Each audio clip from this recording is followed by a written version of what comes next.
Maharashtra Gujarat model కాదు, Telangana model సృష్టించలేమని ప్రశ్నించారు రేవంత్ రెడ్డి.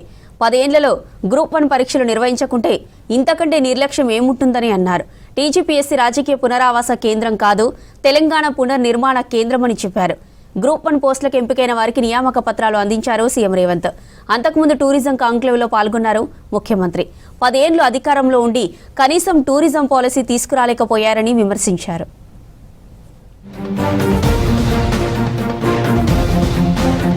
కలిసి వచ్చి 2 సార్లు కేసీఆర్ ముఖ్యమంత్రి అయితే నిరుద్యోగులను నిండా ముంచారని ఆరోపించారు సీఎం రేవంత్ రెడ్డి. 562 గ్రూప్ 1 పోస్టులకు ఎంపికైన వారికి శిల్పారామంలో నియామక పత్రాలు అందించారు సీఎం. గత ప్రభుత్వం నిరుద్యోగుల పట్ల నిర్లక్ష్యంగా వ్యవహరించిందన్నారు. గతంలో పబ్లిక్ సర్వీస్ కమిషన్ ప్రశ్నపత్రాలు కిరాణా షాపుల్లో దొరికాయన్నారు. తాము వచ్చాక టీజీపీఎస్సీని రాజకీయ పునరావాస కేంద్రంగా కాకుండా తెలంగాణ పునర్నిర్మాణ కేంద్రంగా మార్చామని చెప్పారు. రేపటి నుంచి మీరంతా ఆఫీసర్స్ అని ఈ పదానికి ఎంతో భావోద్వేగంగా ఉందని అన్నారు. మహారాష్ట్ర గుజరాత్ మోడల్ కాదు, మనం తెలంగాణ మోడల్ క్రియేట్ చేద్దామని పిలుపునిచ్చారు సీఎం రేవంత్. కలిసి వచ్చి 2 సార్లు గెలిస్తే ఆ గెలుపు కారణం వాళ్ళు కారణ జన్ములని భావించారు. ఆనాడు వాళ్ళు నిర్వహించిన పరీక్షలు, ప్రశ్న పత్రాలు మీకు తెలుసు, జిరాక్స్ సెంటర్లలో పల్లి బఠానీలాకి ఎట్లా మీరు. అందుకే పబ్లిక్ సర్వీస్ కమిషన్ని ప్రక్షాళన చేసినాం. తెలంగాణ భవిష్యత్తు నిర్మాణం చేసే అవకాశం మీ చేతిలో ఉంది. ఈరోజు ఆ రాష్ట్ర మోడల్, ఈ రాష్ట్ర మోడల్, ఏదో మోడల్, గుజరాత్ మోడల్ అంటారు. నేను అడుగుతున్న మా నవయువకులను, తెలంగాణ మోడల్ క్రియేట్ చేయలేమా ఈ దేశాన్ని? ఎవరి దయాదాక్షిణ్యాలతో మీరు విజేతలు కాలేదన్నారు డిప్యూటీ సీఎం బట్టి విక్రమార్క. కొందరికి చెంపదెబ్బల ఈ కార్యక్రమం ఉందని చెప్పారు. ఉద్యోగాలు ఇవ్వడం ఇది ఆరంభం మాత్రమేనని, రాబోయే రోజుల్లో మరిన్ని నియామకాలు ఉంటాయన్నారు బట్టి విక్రమార్క.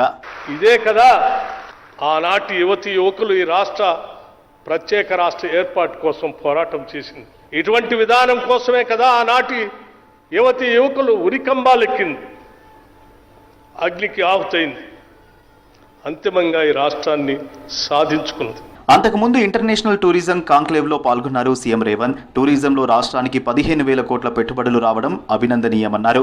ఏ రాష్ట్రానికి లేని టూరిజం స్పాట్లు మనకు ఉన్నాయని చెప్పారు. పెట్టుబడులతో వచ్చేవారి భద్రత తమ బాధ్యత అని చెప్పారు. 10 ఏళ్లు పాలించిన వాళ్ళు టూరిజానికి కనీసం పాలసీ కూడా తీసుకురాలేదని విమర్శించారు. తెలంగాణ రాష్ట్రంలో హైదరాబాద్ నగరంలోనే Charminar, Golconda forts, Ramoji film city లాంటి టూరిజం స్పాట్స్ ఒక్క తెలంగాణ రాష్ట్రంలో హైదరాబాద్ నగరంలోనే ఇక్కడ ఉన్నాయి.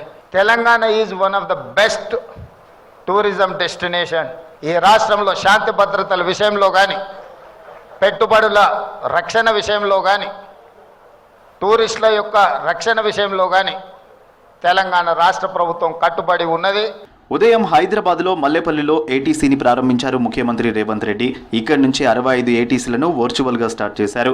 విద్యార్థులకు చదువుతో పాటు నైపుణ్యం అవసరమని చెప్పారు రేవంత్. యువతలో స్కిల్ పెంచేందుకు టాటా టెక్నాలజీస్తో చర్చలు జరిపినట్లు చెప్పారు. 2034 నాటికి రాష్ట్రాన్ని $1 ట్రిలియన్ ఎకానమీగా, 2047 నాటికి $3 ట్రిలియన్ ఆర్థిక వ్యవస్థగా ఎదగాలన్నారు రేవంత్ రెడ్డి. పని నేర్చుకోండి, ఫోకస్ పెట్టండి. Germany, Japan, south Korea, China లాంటి దేశాలు కూడా మన ముందు మొక్కరిల్లే రోజు వస్తుంది. ఇవాళ అమెరికా ఎట్లయితే మన ముందు మొక్కరిల్లిందో, రేపు మీ సాంకేతిక నైపుణ్యంతో మీ విదేశాలలో బాగా బ్రతకాలన్న మీ కళలు సాకారం అవ్వడానికి అవకాశం ఉంది. రేపు భారత్ ఫ్యూచర్ సిటీకి శంకుస్థాపన జరగనుంది. ఉదయం 11 గంటలకు రంగారెడ్డి జిల్లా కందుకూరు మండలం మీర్ఖాన్పేట్లో ఫ్యూచర్ సిటీ నిర్మాణానికి శంకుస్థాపన చేయనున్నారు సీఎం రేవంత్. అలాగే Ratan Tata greenfield radial road 1 నిర్మాణానికి భూమి పూజ చేస్తారు. రావిర్యాల నుంచి ఆమన్గల్ వరకు 41.5 కిలోమీటర్లలో 14 గ్రామాల మీదుగా గ్రీన్ఫీల్డ్ రేడియల్ రోడ్ నిర్మిస్తోంది ప్రభుత్వం. ఫేజ్ 1లో భాగంగా రావిర్యాల నుంచి మీర్ఖాన్పేట్ వరకు 19.2 కిలోమీటర్లలో నిర్మించనుంది. ఫేజ్ 2లో మీర్ఖాన్పేట్ నుంచి ఆమన్గల్కు 22.3 కిలోమీటర్లలో నిర్మించనుంది.